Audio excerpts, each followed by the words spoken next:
Vou vivendo do jeito que sou. Tenho um grande amor, amanhã quem sabe Deus dará. Só me faz cantar. Oi, Nonô. Bem-vinda, Venina. Do lado esquerdo do peito, amizade. Do direito eu carrego a saudade de lembranças que o tempo me deixou. Didinha clareou, meus acordes agora têm sabor, que fazem a vida encantar. Eu sou a semente mais pura que papai plantou, regados pelos bons costumes que vovô deixou. Mais união, batidas de um coração. Eu sou com a bênção que mamãe rogou, o moço do gosto que vó cozinhou. Essa música é linda demais, pessoas. Nossa, do jeito que sou, do Diogo Nogueira. Meu destino, o que vou vivendo do jeito que sou. Hoje eu tenho um grande amor, amanhã quem sabe Deus dará. Ô, Matilde, faz cantar. Então, vamos lá. Saudade de você, Acrísio, dos retornos da viagem. Ô, Charlotte, é verdade, a viagem, nossa, um treinamento que deixa saudade, né? Sandroca, boa tarde. E hoje, nossa, quanta coisa temos para trocar de informações hoje, né? Talvez nunca estivemos tão perto um dos outros, né? Uns dos outros, talvez nunca estivemos, né? E é uma coisa que eu aprendi. A palavra não é muito bonita, mas de toda desgraça vem uma coisa muito boa depois, né? Nossa, porque quanto sofrimento tem trazido. Ana Catarina Labossière, quanto sofrimento tem por aí, mas quanto aprendizado, quanta coisa positiva nós estamos tirando. Nunca estivemos tão próximos, falando de coisas importantes da vida. Parece que nós entramos numa sintonia diferente do que vivíamos. Como era difícil mostrar valores para as pessoas. Como era difícil mostrar o que é importante na vida das pessoas. A importância estava no carro novo, a importância estava no carro chique. Não bastava ser novo, mas chique, né? A importância estava na granfinagem. Não que isso seja ruim, não é isso. Mas é que dávamos importância para isso. A importância estava no dinheiro, no ter, não no ser, né? E vem essa pandemia, vem essa doença alucinante e nos tranca, nos afasta, né? Nos tranca e nos afasta. E passamos a olhar a vida sobre um outro olhar. O que mesmo tem importância na minha vida, não é mesmo? O que é que vale a pena? O que é forte para mim? O que é essencial na minha vida? E aí o carro que está na garagem, que não serve mais para mostrar nada para mim, vai ficar lá. E começam a aparecer pessoas que antes eu não falava, não conversava, não olhava, ainda que estivessem próximas.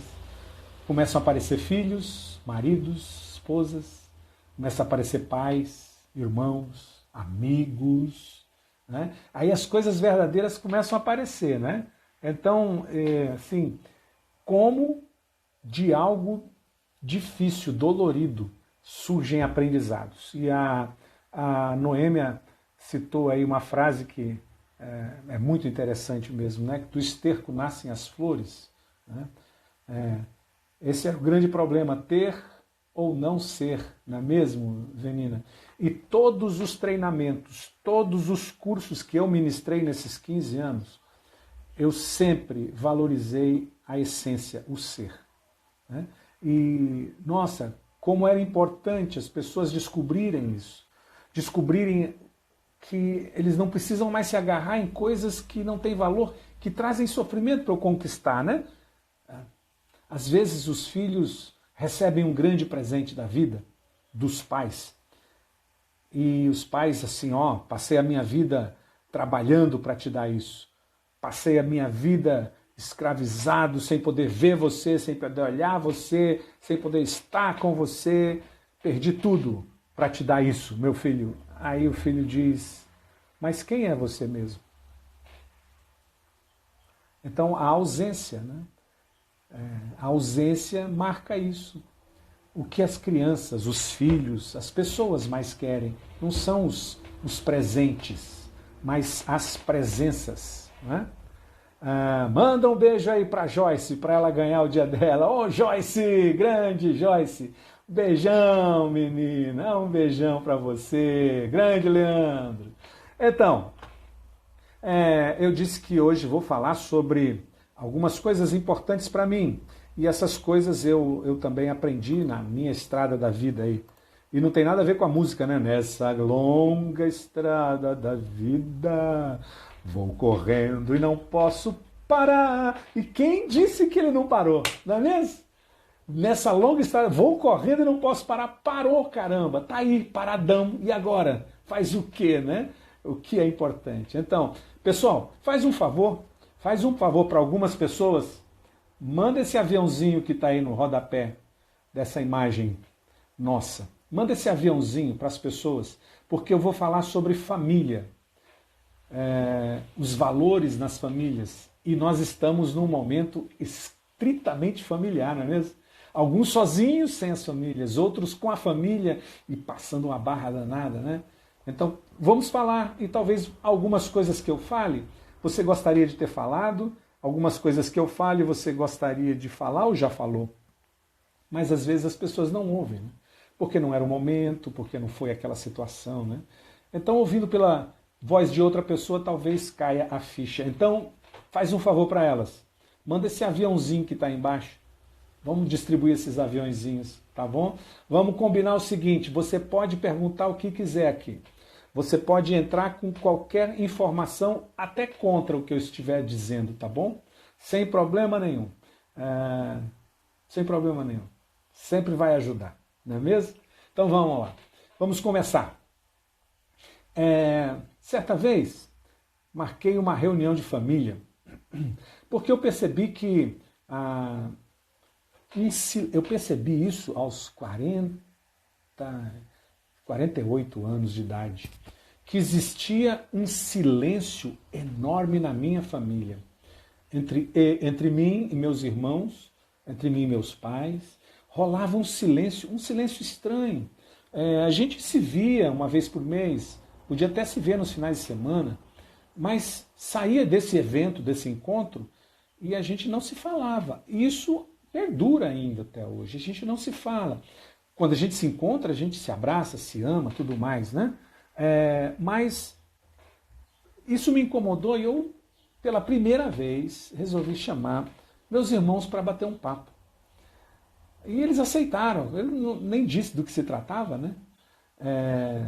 E eles aceitaram, nos sentamos, faltava uma irmã, a mais nova, somos 5, éramos, né? Depois eu fiquei sabendo da existência de mais dois irmãos queridos, amados, que vieram antes do casamento de papai e mamãe. Então, estávamos 4. E aí eu falei sobre isso. Caramba, tem um silêncio na nossa história. O que é isso, né? Nossa, na hora surgiu um negócio. E disse assim, uma irmã disse assim, para outra, para mais velha, disse, você, no meu aniversário, me deu uma caixa de madeira, eu machucava a minha mão nela. Eu estou olhando para ela. Para ela não, na imagem, né? E eu machucava, colocava meu dedo, aquela madeira cheia de ferpa, né? Falei, nossa, que papo estranho é esse, né? Aí a irmã que deu, disse assim, mas como? Fui eu que fiz isso.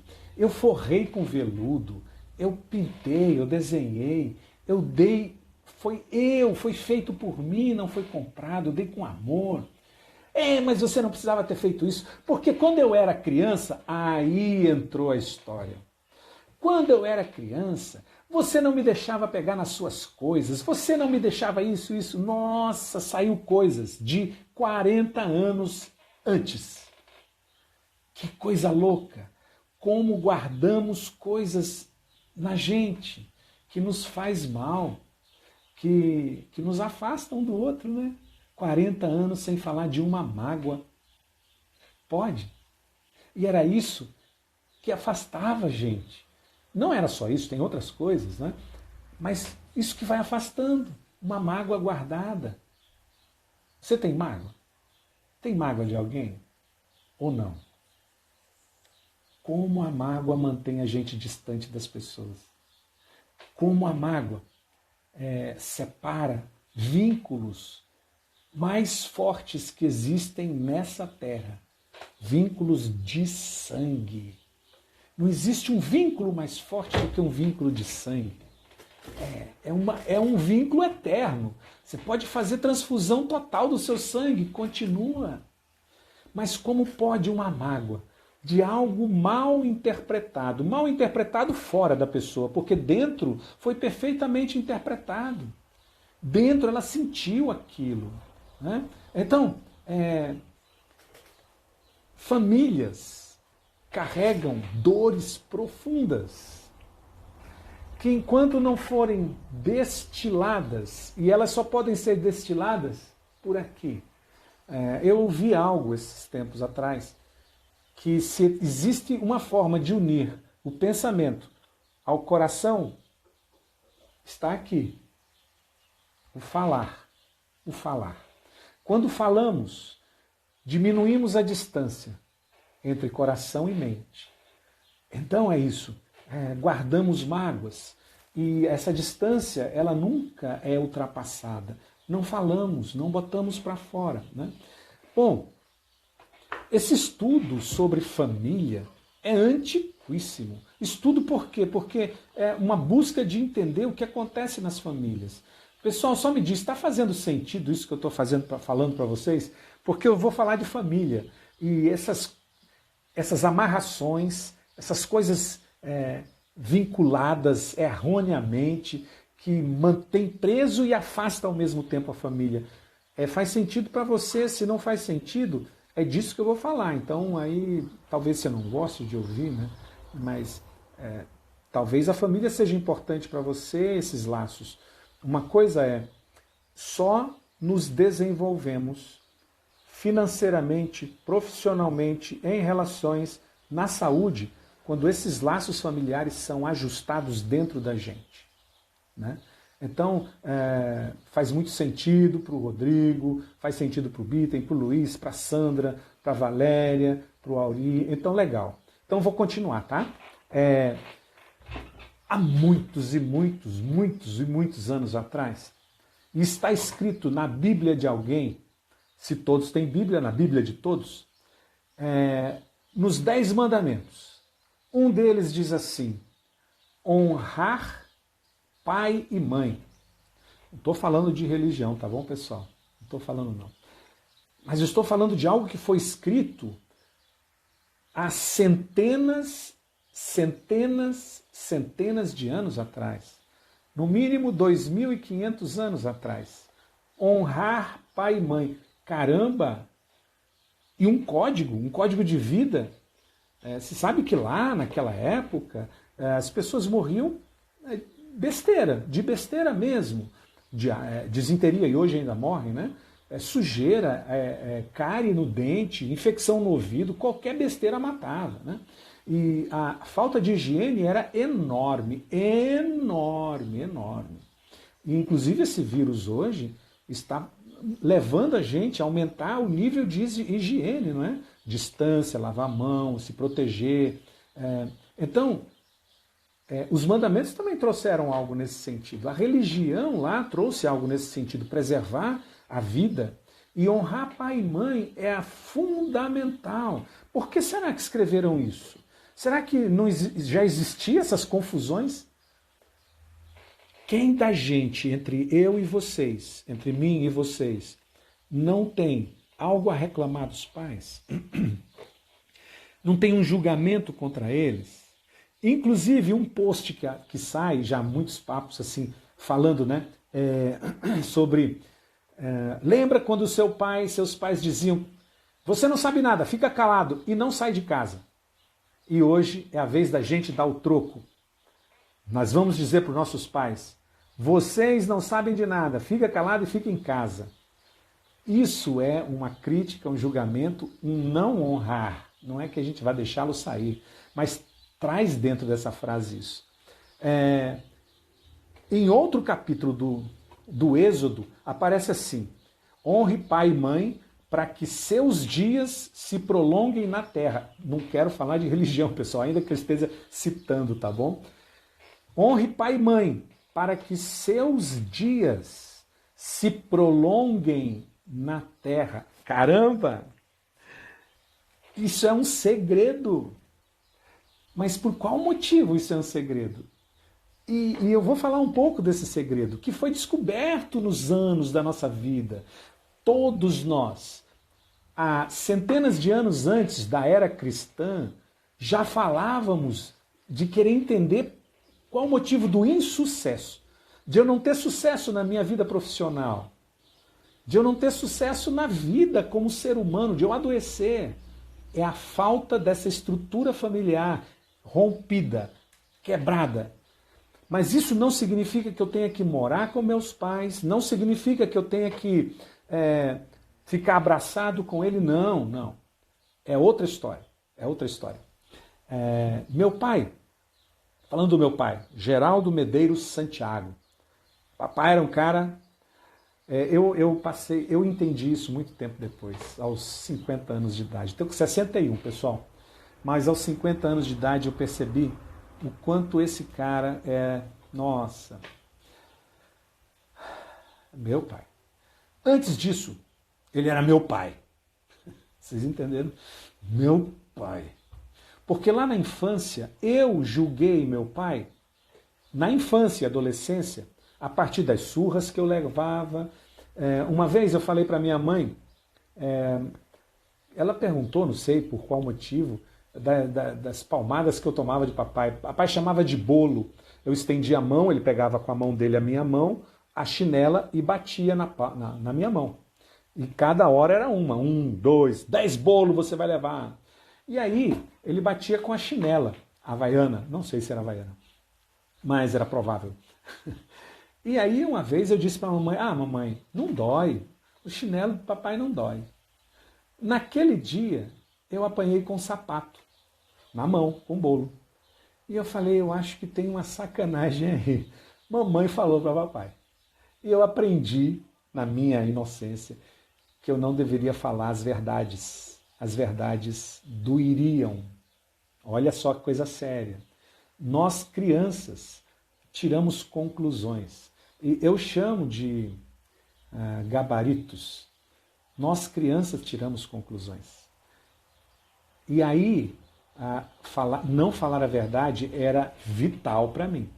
Então, quando eu era perguntado de algo muito sério, eu respondia de uma forma que eu não podia falar a verdade minha. Eu tinha que falar a verdade para outra pessoa, né? Mas não para mim. Sabe que essa semana, numa aula,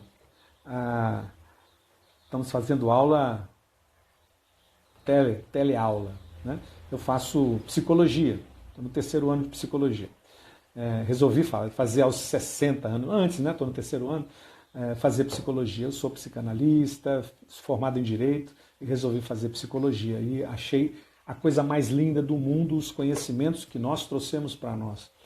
E aí, há 2 semanas, começaram as aulas pela internet, e um dos professores de psicopatologia não tem aparecido. E tem comunicações por e-mails deles. E eu não tenho lido, ele não tem aparecido na internet. E essa semana, ontem, foi uma aula com ele, ao vivo. E ele estava falando algo sobre blog daqui, blog dali. Eu falei: professor, que papo é esse do blog que eu perdi? E ele disse assim: pelo visto, ele é um rapaz novo, ele disse: pelo visto você nem leu o informativo que eu mandei. Eu fiz assim: pode deixar, depois eu leio. Uma colega disse: eu te mando, Cris, eu te mando. Então ele tinha passado como trabalho para escrever coisas no blog. E aí eu fiquei pensando: caramba, eu abri a minha fragilidade, a gente até falou isso numa live anterior, eu abri minha fragilidade dizendo: pô, professor, que blog é esse, né? Eu estou por fora. E ele, ao invés de ajudar, ele deu uma cacetada, né? O que eu esperava? Ser bem recebido, eu não fui. Queria me magoar, mas não me magoei, queria me magoar, né? Mas é assim, cada um dá o que tem, né? Se eu entrasse naquele menino que apanhou, né, eu não ia dizer a verdade, porque eu naturalmente ia pedir para um colega que papo de blog é esse que o professor está falando, para eu não me expor. Eu resolvi romper com isso, né? E ser mais eu. E vou dizer, passou. O professor fez o que ele podia fazer dentro daquele momento. Era ele, com as neuras dele, né? Bem, então, para que meus dias se prolonguem e para que eu tenha melhores saídas, eu preciso honrar pai e mãe. Enquanto eu ficava bronqueado com a minha mãe que me entregou, né, eu não conseguia revelar minhas verdades. Então tá bom, eu estou por fora. Ah, você está por fora? Estou sim, desculpa, mas é o que eu tenho para hoje, né? Entendem? Então, esse meu pai da infância, eu nunca quis ser. Vou repetir, esse meu pai da infância, eu nunca quis ser. Né? E por não querer ser meu pai da infância, eu me fechava para qualquer aprendizado que ele pudesse servir para mim. Pessoal, vocês estão conseguindo acompanhar meu pensamento, meu raciocínio? Às vezes eu vou abrindo parênteses atrás de parênteses e posso perder vocês no meio do caminho. Estou falando sobre famílias e a importância que esse sistema tem na nossa vida. Quando nós estamos integrados nesse sistema. Legal. E a gente se afasta desse sistema justamente lá na infância, quando os pais não nos agradaram, não satisfizeram a minha vontade do jeito que eu queria. Isso, Ana Paula, é legal. Não tem problema, aos pouquinhos a gente vai. Então, porque eu, criança, eu quero ser recebido. Como criança, eu quero ser bem tratado. Como criança, eu espero que eles me entendam. Só que eles não entendem. Quando criança, eu quero o melhor pai do mundo. E como meu pai não era o melhor pai do mundo, eu não queria ser como ele. E aí é onde entra honrar pai e mãe, entendeu? Porque é nesse momento que eu nego ele, que eu critico, que eu julgo, que eu chego nos dias de adulto de hoje, continuando criticá-lo. E chego nos dias de hoje e um post como esse que diz: agora é a sua vez de dar o troco nos seus pais e dizer vai ficar em casa sim, porque quem manda aqui sou eu. Entende? Então, muitos estudos na psicologia, na psicanálise, muitos estudos mostram que essa relação de pais é importantíssimo para o nosso sucesso. E quando eu digo sucesso, é em qualquer área da vida. Qualquer área da vida. Quero trazer assim, que o que vem depois de eu não aceitar meu pai é não seguir o meu próprio caminho. Aquele caminho que eu aprendi, eu vou seguir caminhos extraterrestres, né? O pai daquele menino é legal. Eu queria estar naquela família lá, aquela família massa. E aí eu nego toda a minha vida, toda a minha história, tudo que carrega dentro de mim, para não ser isso e ser algo que é uma fantasia. Eu vou me tornando alguém que eu não sou. Por isso eu não tenho sucesso. Eu cheguei muitas vezes na minha vida, pessoal, às margens do sucesso. Às margens. E algo fazia, que eu não entendia, algo fazia com que eu afundasse. Várias vezes. Sabe por quê? Porque eu não podia me parecer, eu tinha que me parecer com meu pai, ainda que eu não quisesse. Meu pai, para mim, ele não teve sucesso. Ele foi um militar, ele é militar até hoje, tem 93 anos. Mas para mim ele não tinha sucesso. E eu sou filho dele. De alguma forma eu quero me parecer. E eu cancelava todo esse meu projeto de sucesso.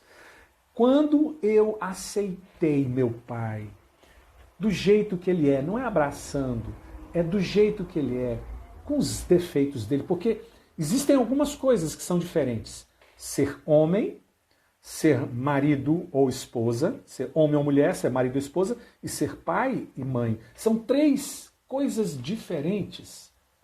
Então, pai e mãe, é algo que só tem a ver com a filiação.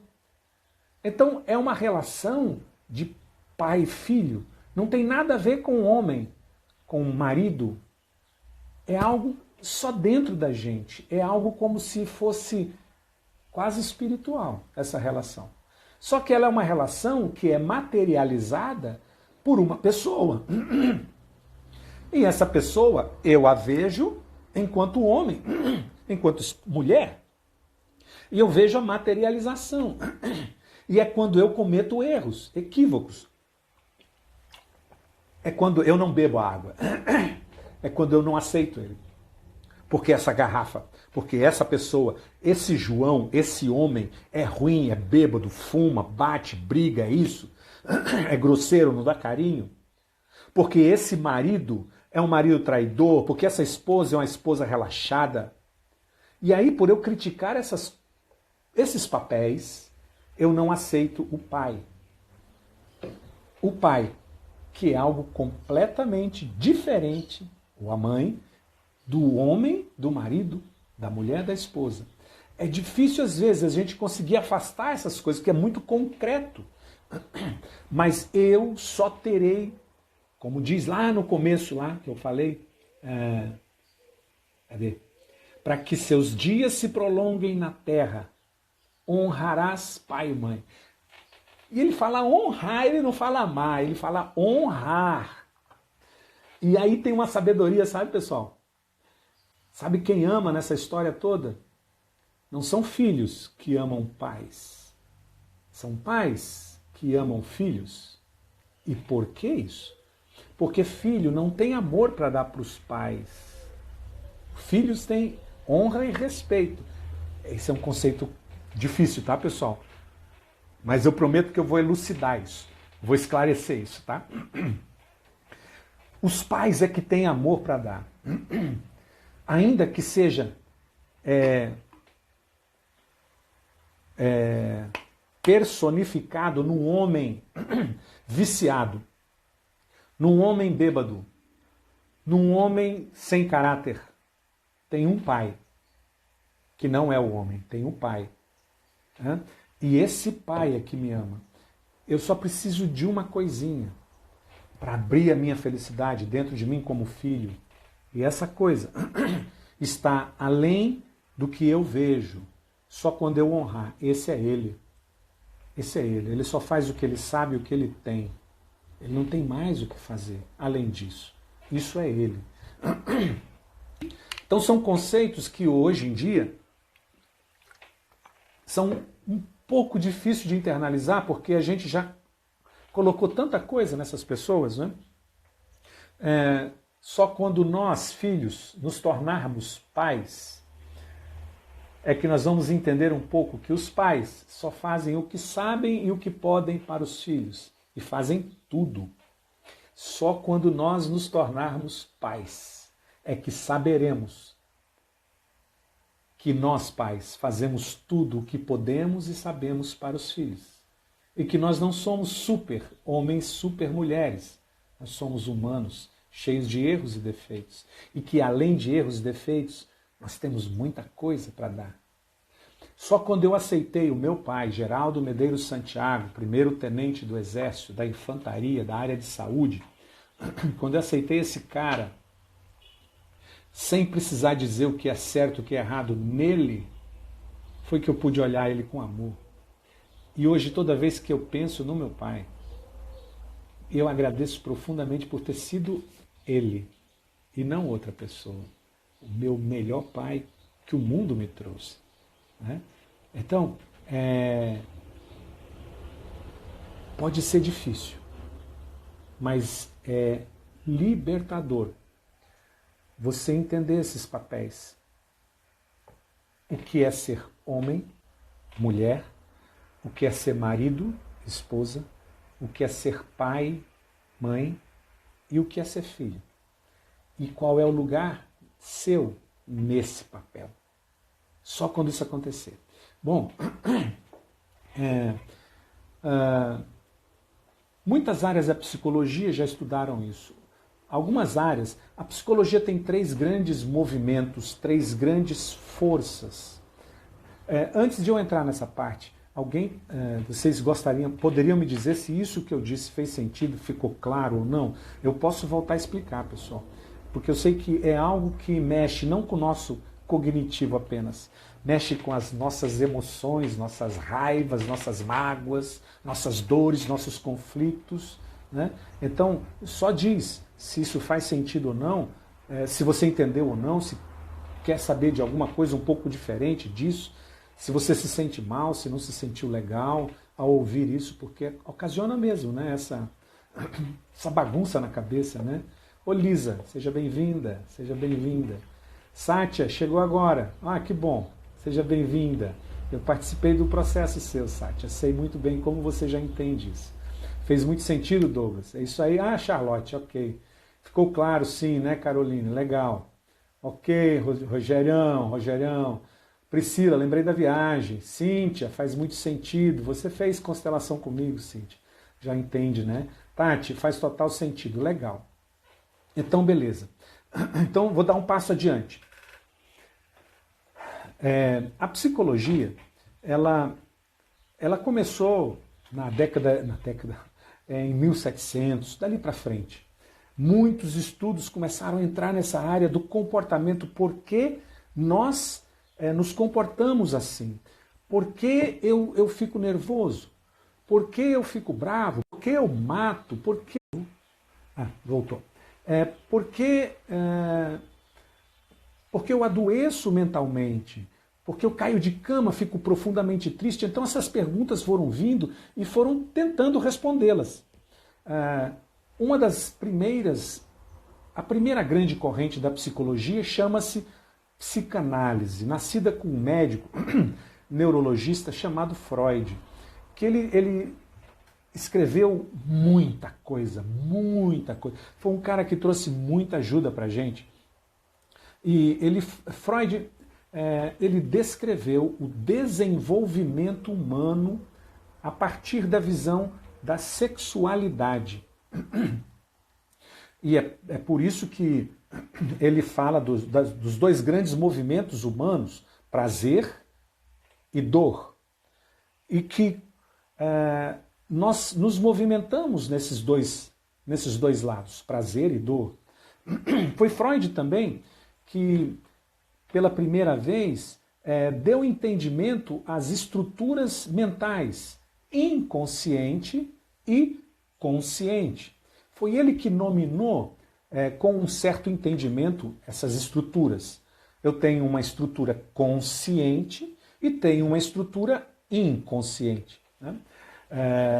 Foi ele que também trouxe um conhecimento sobre o que é id e id, que são as pulsões naturais no ser humano, ego, o eu, e o super-eu, o super-ego. Essas 3, elas se juntam para trabalhar dentro das 2 estruturas, inconsciente e consciente. Bom, nós temos o id, que são as pulsões, os desejos quase incontroláveis, desejos de vida, desejos de morte, desejos.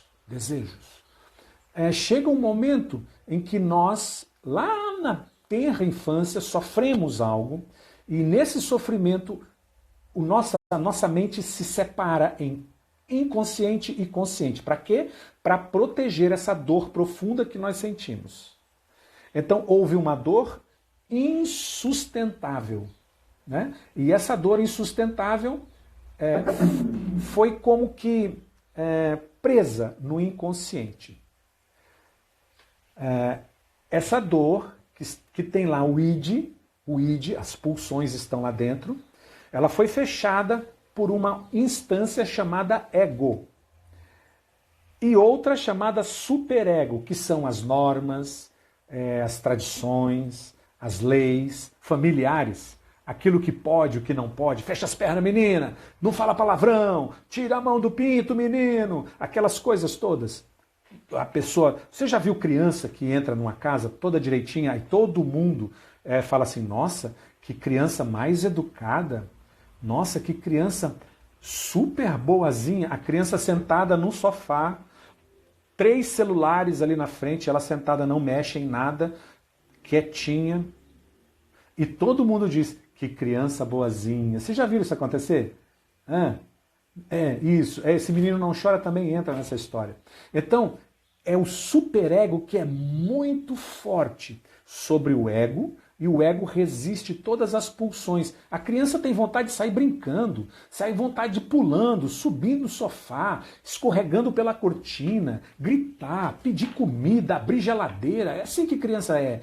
Mas se criança faz isso, nossa, né? Mas você vê crianças fazendo isso, não vê? Toda liberta. Então, as regras familiares são mais relaxadas.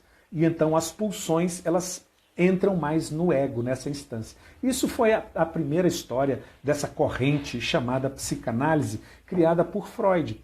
Às vezes a gente brinca, Freud explica com relação a coisas sexuais. Mas ele desenvolveu uma grande teoria do desenvolvimento humano a partir da sexualidade, né? Ok. Ele também falava sobre as relações familiares. A histeria, que era a doença da época, tinha muito a ver com situações de abusos sexuais. Crianças, meninas, principalmente mulheres, abusadas sexualmente por parentes, pais, irmãos, manifestavam a histeria. E, então, situações familiares. Bom, essa foi a primeira grande corrente da psicologia. E depois vem uma outra grande corrente chamada behaviorismo, do inglês, behavior, que é comportamental. E que diz que nós podemos ser o que nós quisermos, desde que o ambiente favoreça. E um pai ou uma mãe podem fazer o que quiserem do futuro do filho. Basta eles conduzirem comportamentalmente.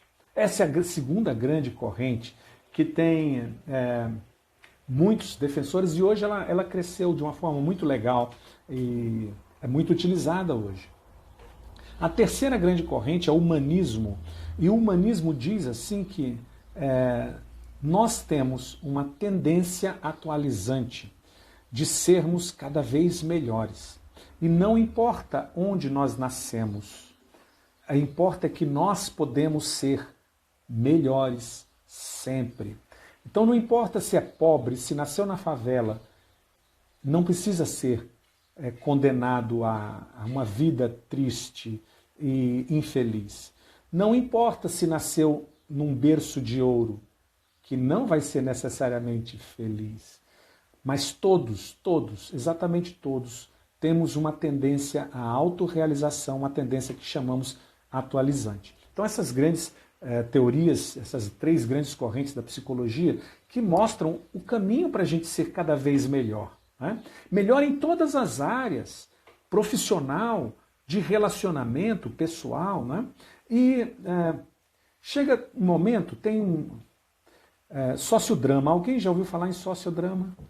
O sociodrama é uma abordagem da psicologia que trabalha com posições em que eu vou representar situações que eu vivi. E eu projetando isso na minha frente, eu tenho lucidez e posso trabalhar melhor com essas coisas. E na década de 70, o início da década de 70, também trouxe a programação neurolinguística, e que foi coletando várias informações da psicologia e fundiu, criando como se fosse um bolo que a gente faz maravilhoso, com várias coisas, e trouxe resultados fantásticos. E nós temos um exercício chamado as 3 posições, que é eu me colocar no lugar do outro, e quando eu me coloco no lugar do outro, começo a ver a situação de uma forma diferente. E que mapa não é território, o que eu penso não é o que o outro pensa. E vem também na década de 70 um padre chamado Bert Hellinger, que desenvolveu também um estudo a partir do sociodrama, da programação neurolinguística, da dinâmica dos grupos, da psicanálise, ele foi psicanalista, da PNL também, ele foi practitioner de PNL, e ele criou também um novo bolo, bonito e gostoso, com muitos resultados, e unindo também os conhecimentos de teologia, que ele era um padre, e ele cria as constelações familiares. E ele traz coisas assim fantásticas, não do nada, mas ele traz conhecimentos que só alguns tinham guardado. E ele popularizou isso. Aqui no Brasil, o próprio Ministério da Justiça, tribunais de justiça utilizam das constelações. O SUS já adota as constelações, não é? Como uma terapia alternativa. E é fantástico. E trabalha as relações familiares. E uma das relações, ele fala assim, gente, sobre as leis do amor.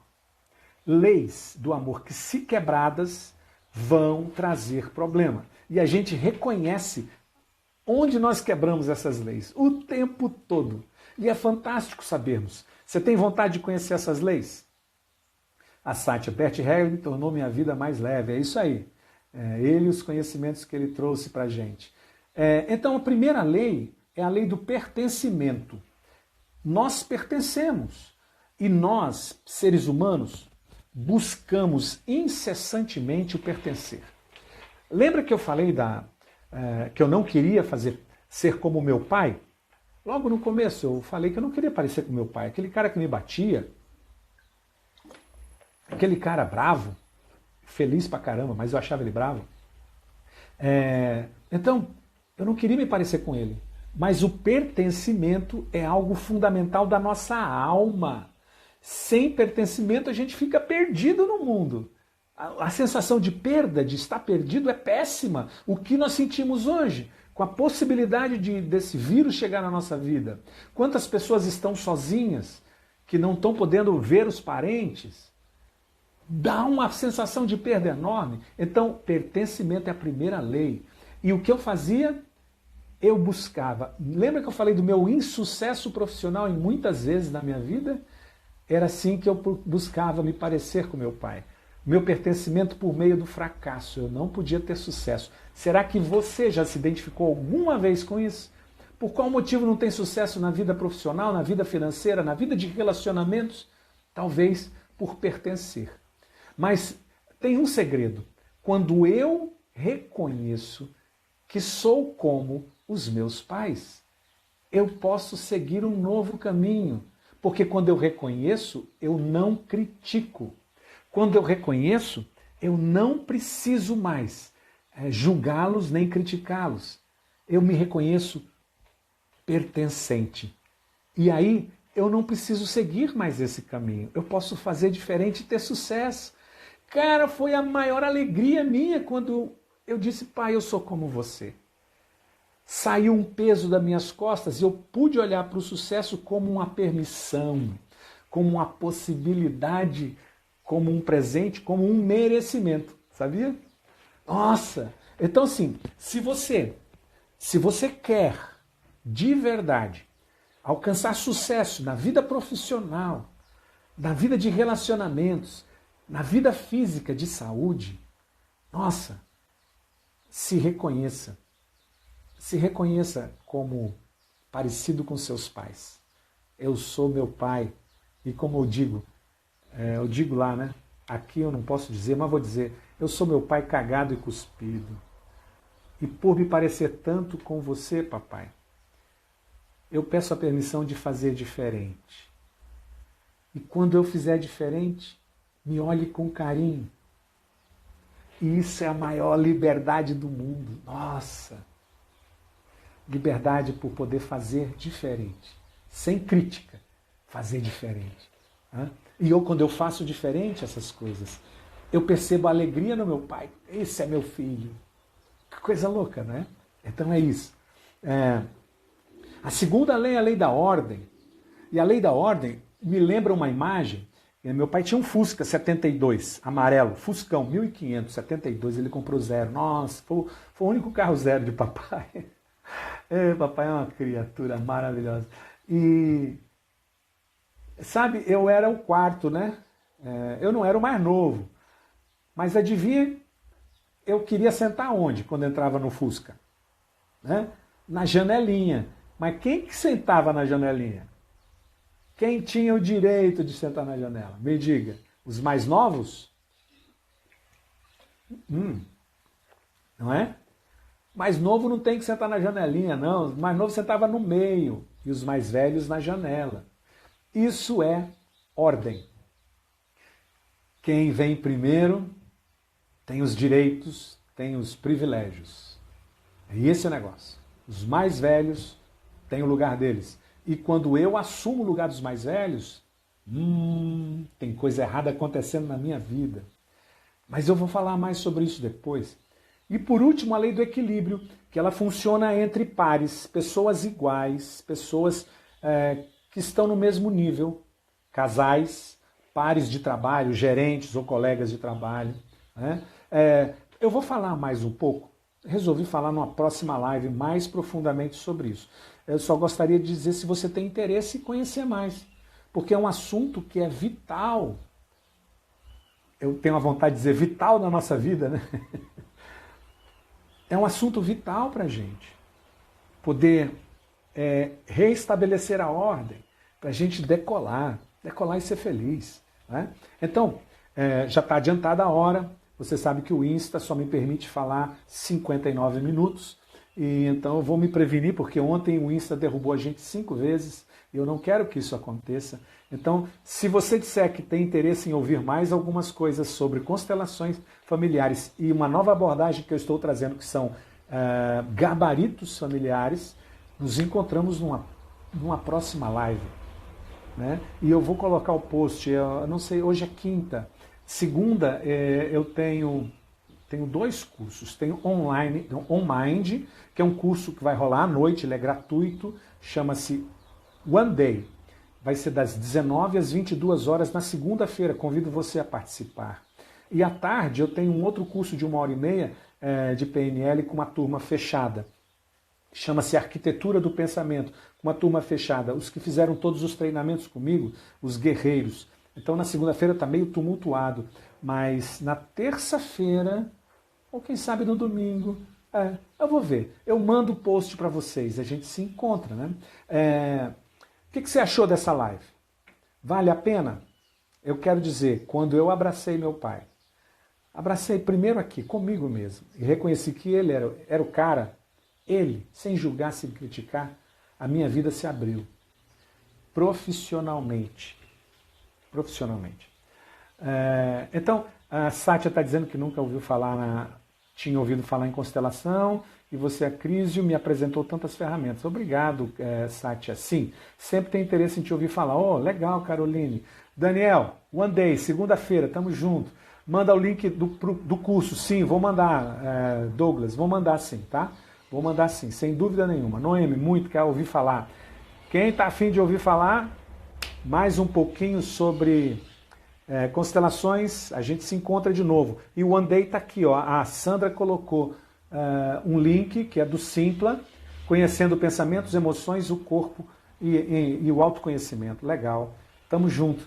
Obrigado, pessoal. Quero dizer um negócio. Esse vírus, o índice de mortandade dele é baixíssimo. Ele mata pouco, 2%.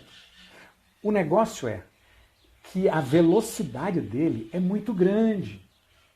E nós não temos condições, nosso país, não tem condição de atender todo mundo. Então, o importante de ficar em casa, manter distanciamento das pessoas, não abraçar, não espirrar no rosto do outro, tirar a roupa antes de contaminar todo mundo em casa, tomar banho, lavar as mãos, é importantíssimo para a gente diminuir a aceleração tão vertiginosa que esse vírus tem. E assim, à medida que a gente vai contraindo, a gente possa ser atendido no hospital. né? Nós vamos sim atravessar essa crise, mas com consciência. Então, é muito certo que, como um vírus, vamos pegar, mas se a gente fazer isso devagarzinho, todos nós teremos, quem precisar, vai ter um leito de um hospital para ajudar, não é mesmo? Então vai com calma, sem loucura. Não é? Sabe que o furacão, ele é aspiral, não é? O furacão. Então nós entramos, estamos no meio, parece que está em calma, mas vai vir a outra parte do furacão. Então vamos ficar em casa, vamos ter consciência, vamos permitir que as coisas aconteçam com o tempo, para os hospitais poderem ter condições de atender todo mundo, né? Hoje, um grupo nosso que fez os treinamentos, os grupos de guerreiros, nós conseguimos entre nós, uma graninha, e fizemos uma doação de álcool gel. Foram 8 galões de 5 litros, 5 vezes 8, foram 40 litros de álcool gel, que é caro pra caramba, para o HUB. Nós, inclusive, colocamos aqui, caridade não se fala, mas isso não foi caridade, isso foi doação, isso foi voluntariado, isso foi um gesto de amor e carinho, e um gesto para mostrar, nós podemos ajudar sim. Então, caridade eu faço em silêncio. Essa doação não foi caridade. Essa doação foi doação. Doação de pessoas que querem ajudar aqueles médicos, enfermeiros e técnicos que estão no hospital sem álcool para limpar as mãos lá para atender. Então, e muitos estão saindo, trabalhando como se nada tivesse acontecido, multiplicando a quantidade de gente contaminada na rua. Então, vamos doar sim. E esparramar a notícia, coloca no site, eu doei. Porque senão, como os outros vão saber, não é mesmo? Obrigado, gente. Um beijo grande para vocês. Fiquem com Deus. Eu vou liberar o Instagram pro pessoal. Um abração, gente. Até a próxima. Tudo de bom. Obrigado. Tchau, tchau.